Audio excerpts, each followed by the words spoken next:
नमस्कार मित्रांनो, आज आपण या व्हिडिओमध्ये 85+ मार्क कसं घ्यायचं पोलीस भरतीला ते मी तुम्हाला सांगणार आहे. त्याचे 10 पॉईंट आहेत. ते 10 पॉईंट जर तुम्ही देखील यूज केला तर 100% तुमचा देखील स्कोर 85+ होईल. तर मित्रांनो, मी विशाल कोळी, पुणे शहर SBC टॉपर. तर चला तुम्हाला ते पॉईंट काय आहेत ते सांगतो.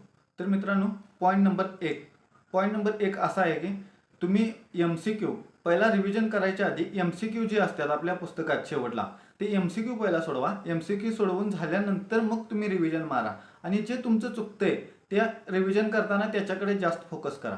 हा आहे पॉईंट नंबर 1. त्यामुळे तुमचा स्कोर 100% वाढेल आणि तुमच्या ज्या चुका व्हायल्यात ते तुम्हाला सुधारता येतील.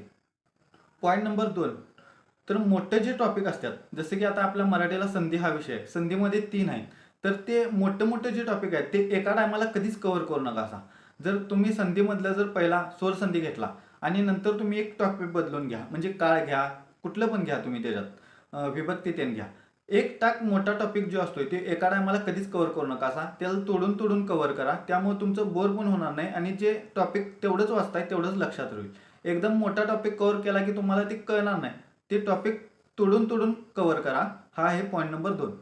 पॉईंट नंबर 3, तर मित्रांनो पॉईंट नंबर 3 असा आहे की आपला कधीच 2 ते 3 तास सलग अभ्यास करू नका असा. त्यामुळे तुम्हाला झोप देखील येईल. तर तुम्ही अभ्यास करताना कसं करा, दीड दीड तासाचं करा आणि दिवसातून कसं आहे 2च विषय निवडा. दिवसातून 4 विषयाचा अभ्यास कधीच करू नका. जर मराठीचा अभ्यास केला, मराठी आणि गणिताचा आज केला तर आज मराठीला दीड तास असं 2 टप्पं करा आणि दीड तास जर झाला की आपला कमीत कमी 60 ते 80 मिनिटाचा सेशन म्हणजे अभ्यासाचा घ्या. त्यानंतर एक 10 मिनिटं तुम्ही ब्रेक घ्या, इकडे तिकडे फिरा. त्यामुळे तुम्ही जे वाचताय ते तुमच्या लक्षात राहील. एक टाक कंटिन्यू 2-3 तास अभ्यास करणे म्हणजे ते अभ्यास होत नाही मित्रांनो, ते वेळ वाया जातोय. त्यामुळे तुम्ही काय करा, दीड दीड तासाचं तिथं सकाळी 2-3 तास करा असं 2 लेक्चर आणि संध्याकाळी रात्री 2 तास करा.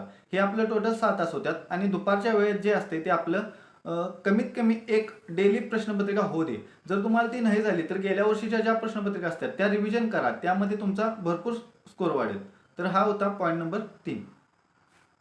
पॉईंट नंबर 4, सगळ्या विषयाला समान म्हणजे वेळ द्या. तुम्ही आता काय करताय, तुम्हाला जे सोपं जाते तेच विषय घेऊन बसतायसा. ते विषय कधीच घेऊन बसू नका असा. तसं प्रत्येक गणित, बुद्धिमत्ता, मराठी, परत GK हा याला समान वेळ द्या. डेली तेवढाच करा. आज 2 विषय केला की उद्या 2 विषय त्या जेवढा प्रॉपर वेळ देत आहेत तेवढाच प्रॉपर वेळ द्या दोन्हीला. नाहीतर आपल्याला ती 3 विषय जातात, त्या 3 विषयाचा करतो, एक विषयाकडे बघत नाही, असं काय करू नका. प्रॉपर सगळ्या विषयांना समान हे द्या आणि जे चालू घडामोडी ते नसतात त्या डेली रोज वाचत चला. तुम्ही कुठं पण बसलात तरी पण आपल्या टेलिग्रामला ते येते. टेलिग्रामला चालू घडामोडीचा त्यांना अभ्यास होऊन जातोय. तर हा होता आपला पॉईंट नंबर 4. तर आपला पॉईंट नंबर 5 आहे की पेपर सोडवताना ट्रिक न सोडवा. त्यामध्ये मित्रांनो सोपे प्रश्न, मध्यम प्रश्न आणि अवघड प्रश्न असे 3 लेवलचे प्रश्न असतात कुठल्या पण पेपरला. तर मित्रांनो तुम्ही काय करायचं, जे सोपं प्रश्न आहेत ते पहिल्यांदा घ्यायचं, त्यानंतर जे मध्यम आहेत ते घ्या आणि शेवटला तुम्ही सगळ्यात अवघड जे प्रश्न आहेत ते घ्या. त्यामुळे काय होतंय, तुमचा वेळ पण वाचतोय आणि त्यामुळे तुमचा स्कोर कमी होण्याचा जो धोका असतोय तो तुमचा टळतोय. त्यामुळे तुम्हाला स्कोर देखील चांगला होतोय आणि टायमिंगचं वेळेत पुरेपूर तुम्हाला तो वेळ मॅनेज होतोय. तर हा होता आपला पॉईंट नंबर 5. तर पॉईंट नंबर 6 आपला असा आहे की 2 विषय तुम्ही असं टार्गेट करा की त्याला 45+ मार्क यायलाच पाहिजेत.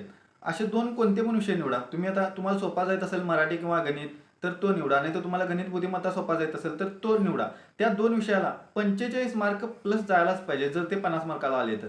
आणि त्यानंतर जे आपलं आहे ते थोड्याफार प्रमाणात जरी केला त्याला तिकडं तरी पण तुमचा 45 प्लस जातोय. पण 2 विषय असे निवडा की तिथे आपल्याला 45+ मार्क हवेतच. तर हा होता आपला पॉईंट नंबर 6.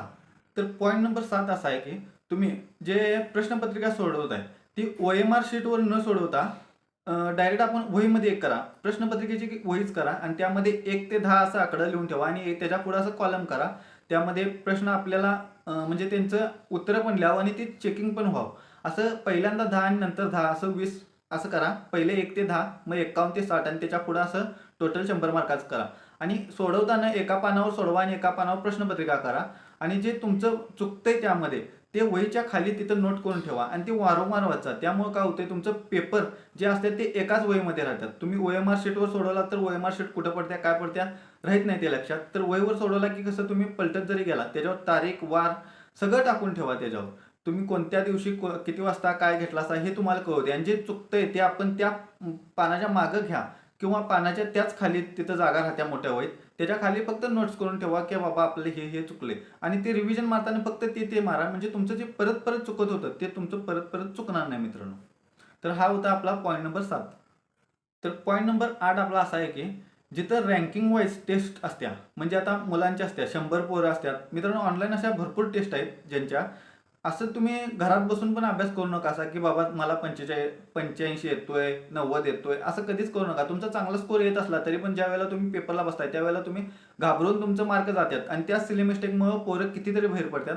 त्यामुळे तुम्ही काय करा, जिथं ॲप असतात एक भरपूर, आता त्या ॲपवर आता की नाही रँक वाईज असते, मुलं असं प्रत्येक वेळेला रँक वाईज मिळतात मार्कानुसार, तशा ॲपमध्ये तुम्ही प्रश्नपत्रिका सोडवा. त्यामुळे तुम्हाला अख्खा महाराष्ट्रातनं तुम्ही एवढ्या एवढ्या पोरांच्यातनं किती नंबरला रँक लायसा, तुम्हाला किती मार्क पडतात हे तुम्हाला कळून जाईल. त्यामुळे काय फायदा होतो तुम्हाला, तुमचं मार्क वाढवण्यासाठी तुम्हाला ती एक आत्मशक्ती येते की बाबा मी करणार, एवढं पोरं माझ्या पुढं आहेत असं होते. त्यामुळे तुमची स्पर्धा स्वतःशी वाढत जाते. त्यामुळं हा पॉईंट लक्षात ठेवा. आणि त्यासाठी जर तुम्हाला ॲप मी जे सोडवत होतो ते व्हिजन खाकेवाल्यांचं आहे, त्यांचं प्रश्नपत्रिका घ्या तुम्ही, त्यांचं थोड्या कमी ह्याच्यात येतं आणि आठवड्यातनं जरी सोडवलात तरी पण चालते. तुम्ही आठवड्याला एक त्यांची टेस्ट पडते, ती सोडवला तर तुम्ही बाबा किती नंबरला आहे तुम्ही महाराष्ट्रात, तुमचा अभ्यास कितपत व्हायला आहे तेवढ्या पोरांच्यात, तर ते तुम्हाला कळून जाते. मी त्यावेळेला सोडवत होतो त्यावेळेला जवळपास त्यांच्या ॲपला 2000, 4000, 5000 पोरं प्रश्नपत्रिका सोडवत होती, आणि त्यामध्ये कसं आपण पहिल्या 500 जणांच्यात येईल ह्याचा ट्राय करा. तर हा होता आपला पॉईंट नंबर 8. तर पॉईंट नंबर 9 आपला असा आहे, तर मित्रांनो पेपरच्या आधी 30 दिवस आधी नवीन कोणताच टॉपिक वाचू नका. असा जे तुमचं वाचलेलं आहे त्याचंच फक्त रिव्हिजन करा. जर तुम्ही नवीन टॉपिक केलात तर तुमचं जे झालेलं आहे ते देखील विसरून जाल. त्यामुळे त्यावेळेला शक्यतो नवीन टॉपिक वाचू नका, हाय त्यामध्ये रिव्हिजन करा आणि चालू घडामोडीकडे जास्त लक्ष द्या. तर हा होता आपला पॉईंट नंबर 9. तर पॉईंट नंबर 10 एकदम महत्त्वाचा पॉईंट नंबर 10 आहे मित्रांनो. तर काय करायचं आहे, आपण फक्त आपल्याला सांगायचं आहे की बाबा पेपर सोडवताना मी 90+ जाणार. हे ज्या वेळेला तुम्ही वारंवार तुम्ही स्वतःला सांगशीला त्यावेळेला 100% तुमच्या स्कोअरमध्ये फरक पडतो. त्यामुळे तुम्ही स्वतःला सांगा की बाबा मी आज 90 घेणार, आज मी 90 घेणार. ज्यावेळेला तुम्ही असा 90चा आकडा ठेवाल त्यावेळेला तुम्ही कुठे 85+ व्हाल. तर मित्रांनो हे स्वतः रोज डेली वारंवार स्वतःला सांगा की बाबा माझा स्कोअर एवढा होतोय. जर तुम्ही 80, 85, 70 धरलात तर मित्रांनो याचा फायदा होत नाही. फक्त स्वतःला सांगा की बाबा मी एवढा करतो. तर मित्रांनो हेच ज्या वेळेला तुमच्या डोक्यात बसेल त्यावेळेला 100% तुम्हाला 2-3 मार्काचा फरक पडतो. त्यामुळे हा पॉईंट तुम्ही यूज करून बघा. आणि हे आपले टोटल 10 पॉईंट होते. तर मित्रांनो हे 10 पॉईंट तुम्ही देखील यूज केला तर 100% तुम्हाला रिझल्ट चांगला भेटेल आणि 85+ मार्क 100% भेटतील. तर मित्रांनो व्हिडिओ आवडल्यास व्हिडिओला लाईक करा आणि चॅनलला सबस्क्राईब करा.